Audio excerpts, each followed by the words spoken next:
Clinton, you actually put Callum Wilson at your number 2 just after Kane. You've got that much faith in him. No, I believe in him. I know Callum Wilson. I believe in him. He's been waiting for this opportunity to go to a World Cup. He's got confidence in his ability. I know him from when he was at Coventry. He's a good lad. He'll step up because he's got confidence in his ability. And I believe if you're a centre forward and you take them for your clubs, you're confident. It's a hard one because it could be totally.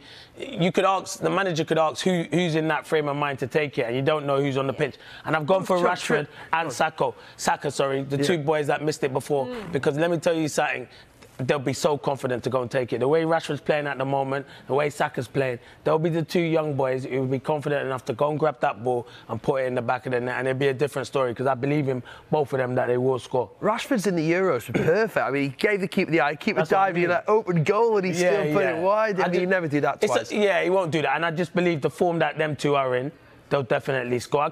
I was even thinking of putting Trent in, but will Trent be on it because his technique's brilliant. Both put Trips in 5. No, you know why? Pressure on Trips. Yeah, but Trips is experienced and he's free. His penalties are amazing. His technique's one of the best I've seen, and I count on Trippier all day long. He's so experienced and he's confident in himself. So, they're the 5 penalty takers. And if it goes to sudden death, good luck with that. I don't know. It was quite hard, actually. We had quite a long discussion about sort of who to pick. And I always think with a penalty shootout, you want someone to go first that you think are going to score in terms of they're very confident, they're good at club level.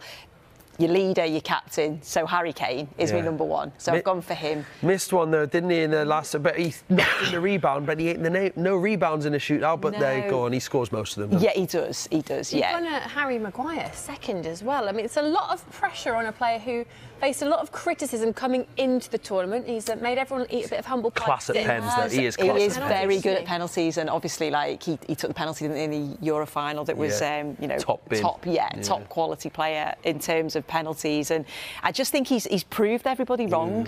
You know, he's come into the tournament and he was one of my concerns defensively. It's how is he going to perform? But there's going to be tougher tests for him. But I think he's certainly stood up, so he'll be in confident mood. Yeah, Saka, you're going to go for a Stuart Pearce Euro '96 moment. He comes back after a miss and smashes one in. That's what I mean, and I just think how he's responded to that has just been brilliant. His form's been excellent for Arsenal, taking penalties for Arsenal, scoring penalties, and I think he'd be quite confident to step up and take one and say, right, I'm going to put that in. It's a lot of pressure, and I would be certainly praying at that point that he scores. And then I just think Callum Wilson, again, whether he'll. Well, I don't think you'd just bring him on for a penalty shootout, but you think if England are drawing and you need something, Callum Wilson's certainly a player you'd bring on to get the goals, and he's a good penalty taker, don't you? On to Phil Foden then. The fans have been asking for him to start. He started the last game, he scored. We had Sasa Churchich on the show yesterday who said he can be better than Messi, he can be the best player in the world. Is he in your team?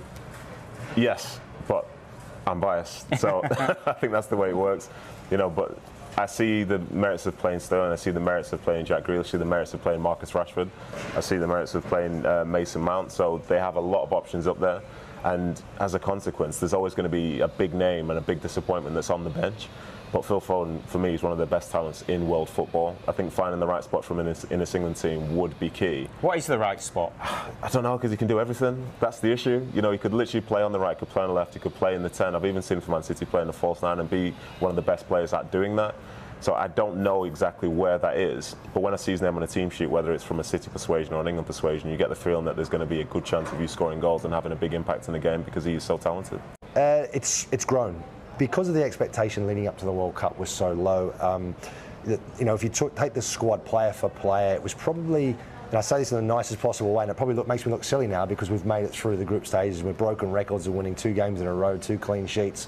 That it's probably man for man our weakest side that we've brought to the World Cup, but it's one of our best teams because the way that they've gelled together, COVID through the campaign, they've had 4 games at home, 16 away.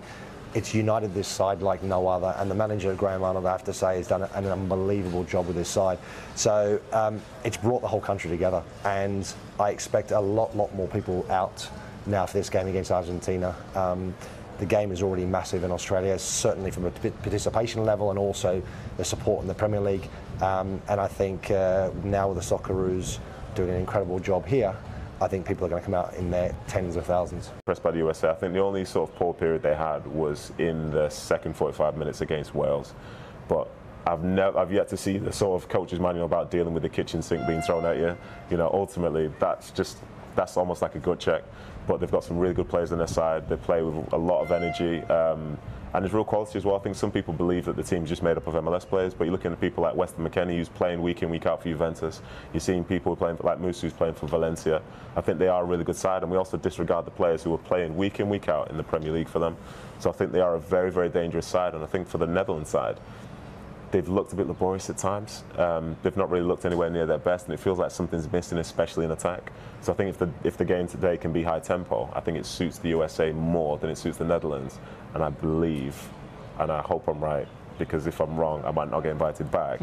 I believe that the USA will probably go through, but it should be a very, very good game.